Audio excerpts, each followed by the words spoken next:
Assalamualaikum warahmatullahi wabarakatuh. Saya Nur Iqbal Fadila dengan NIM 19040015059, Praktikum Farmakologi kelas G2. Di sini saya akan mempresentasikan review jurnal tentang model hewan percobaan pada penelitian diabetes dan metode uji antihiperglikemia. Secara umum, model hewan dicoba diklasifikasikan menjadi dua, yaitu model hewan yang diinduksi spontan atau genetik dan model hewan yang diinduksi secara eksperimental atau non-genetik. Model hewan spontan atau genetik adalah hewan normal yang memiliki persamaan fenotip dengan manusia atau spesies hewan model. Hewan spontan adalah perkembangannya sering tidak dapat diprediksi. Tikus merupakan hewan yang paling sering digunakan sebagai model hewan pada penelitian biomedik dan tingkah laku, karena tikus memiliki sifat seperti masa gestasi singkat, masa hidup relatif singkat, jinak, dan memiliki latar belakang kesehatan dan genetik yang sudah diketahui. Selain itu, ukuran tikus juga cukup besar untuk dilakukan pembedahan atau transplantasi organ. Genom tikus memiliki kedekatan homologi dengan genom manusia, sehingga manipulasi pada genom tikus dapat menghasilkan model hewan yang fenotipnya mirip dengan penyakit pada manusia. Tikus telah digunakan sebagai hewan standar pada uji toksikologi, teratologi, dan karsinogenesis. Bahkan saat ini, tikus juga sudah digunakan untuk penelitian tingkah laku, neurologi, nutrisi, genetik, imunologi, penyakit infeksi, dan metabolik. Model hewan coba diabetes. Model hewan untuk penelitian diabetes idealnya mempunyai fenotip yang dapat menggambarkan semua patogenesis DM yang sama dengan terjadi pada manusia. Namun saat ini belum ada satu model tunggal yang dapat menjelaskan patofisiologi DM secara lengkap, seperti yang terjadi pada manusia. Model non-genetik menunjukkan kemiripan patogenesis dengan keadaan pada manusia. Model hewan diabetes non-genetik adalah hewan yang dalam keadaan normal tidak mengalami DM dan perlakuan tertentu pada hewan tersebut, menyebabkan hewan mengalami DM. Induksi DM dilakukan dengan cara membuang sebagian pankreas atau pankreatektomi, manipulasi genetik, memberi zat kimia tertentu, atau memanipulasi diet atau penggabungannya. Model non-genetik menunjukkan kemiripan patogenesis dengan keadaan pada manusia. Model hewan diabetes non-genetik adalah hewan yang dalam keadaan normal tidak mengalami DM dan perlakuan tertentu pada hewan tersebut menyebabkan hewan mengalami DM. Induksi DM dilakukan dengan cara membuang sebagian pankreas, manipulasi genetik, memberi zat kimia tertentu, atau memanipulasi diet atau penggabungannya.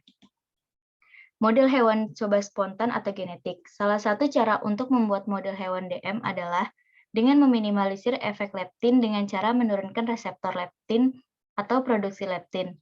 Leptin berperan dalam pengaturan berbagai efek yang menyebabkan sindrom metabolik. Reseptor leptin disebut FA.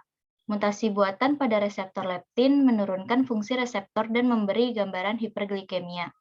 Secara umum, pada manusia tidak terjadi defisit reseptor leptin, sehingga model hewan DM yang menunjukkan penurunan peran leptin kurang ideal sebagai model untuk menunjukkan komplikasi pada manusia. Contoh hewan DM yang diinduksi secara spontan atau genetik yaitu ada 3. Ada tikus Zucker, tikus spontaneously diabetic tori, dan yang ketiga itu ada tikus Goto Kakizaki. Tikus Zucker obesitas tidak menunjukkan hiperglikemia, tapi menunjukkan hiperlipidemia, hiperkolesterolemia, hiperinsulinlemia, serta hipertrofi dan hiperplasi adiposit. Model tikus ini digunakan pada penelitian yang menghubungkan antara obesitas dengan DM non-insulin dependent, penemuan obat anti-obesitas, dan insulin sekretagogue. Tikus ini dikembangkan khusus untuk hiperglikemia. Yang kedua yaitu tikus SDT, adalah strain inbred Prague-Dawley yang digunakan untuk model DM tipe 2 non-obesitas. Sebelum mengalami diabetes, tikus SDT menunjukkan intoleransi glukosa disertai hipoinsulinemia. Insiden terjadi DM pada tikus jantan adalah 100% pada usia 40 minggu, sedangkan tikus betina hanya 33%.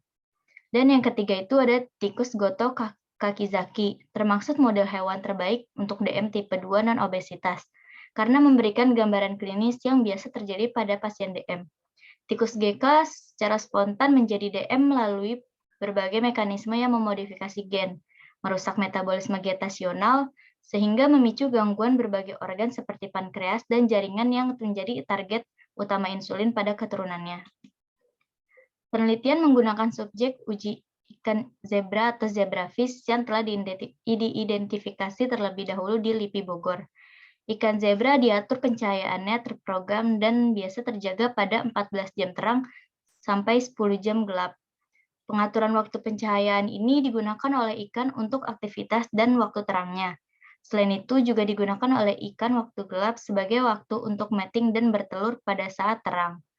Pencahayaan yang terus-menerus dapat memunculkan pertumbuhan alga pada akuarium, sehingga waktu terang atau gelap yang terus-menerus tidak disarankan. Zebrafish membutuhkan temperatur air antara 25 derajat Celcius dan 28 derajat Celcius.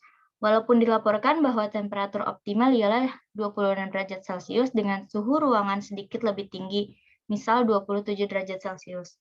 Peningkatannya suhu dapat menyebabkan rendahnya kandungan oksigen yang terlarut.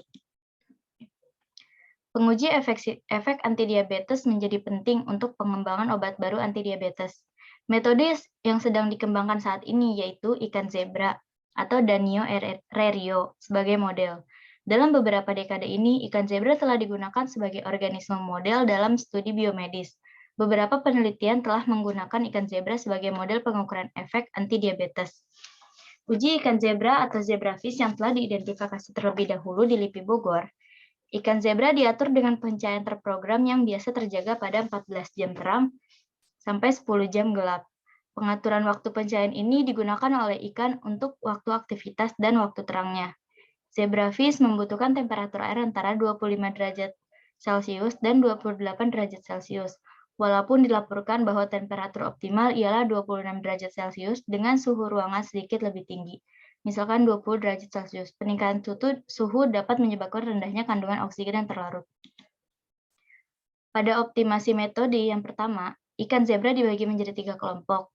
Masing-masing terdiri atas 10 ekor ikan. Kelompok terdiri atas kelompok normal, kelompok induksi 1 yaitu glukosanya 100%, dan kelompok induksi 2 glukosanya 2%.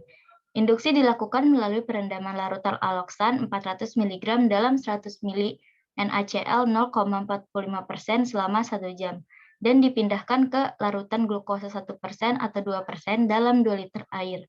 Proses induksi dilakukan berulang selama 5 hari. Larutan diganti setiap 24 jam dan diukur kadar glukosa setiap hari. Berdasarkan hasil optimasi yang pertama, ditentukan lama pembebanan aloksan dan glukosa, dan ditambahkan pengukuran kontrol positif metformin. Sebelum pengukuran kadar glukosa darah ikan zebra dipuasakan selama 24 jam, pemeriksaan kadar glukosa darah menggunakan alat glukometer.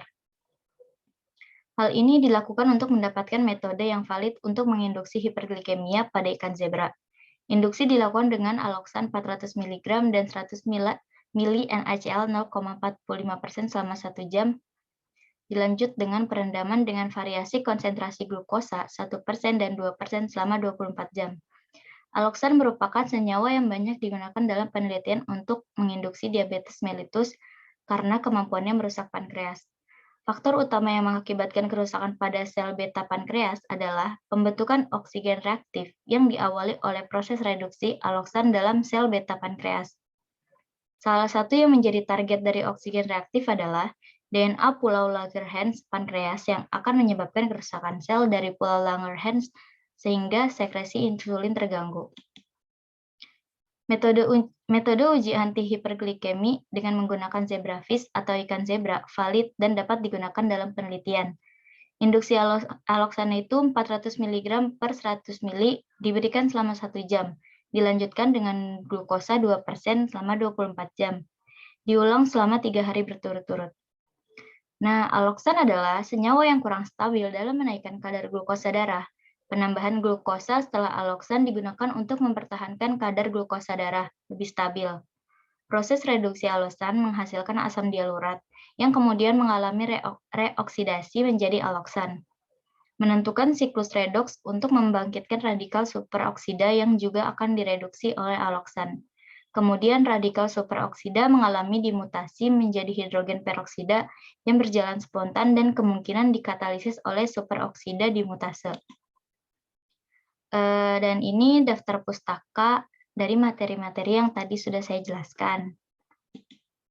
Sekian presentasi review jurnal dari saya, kurang lebihnya mohon maaf. Wassalamualaikum warahmatullahi wabarakatuh.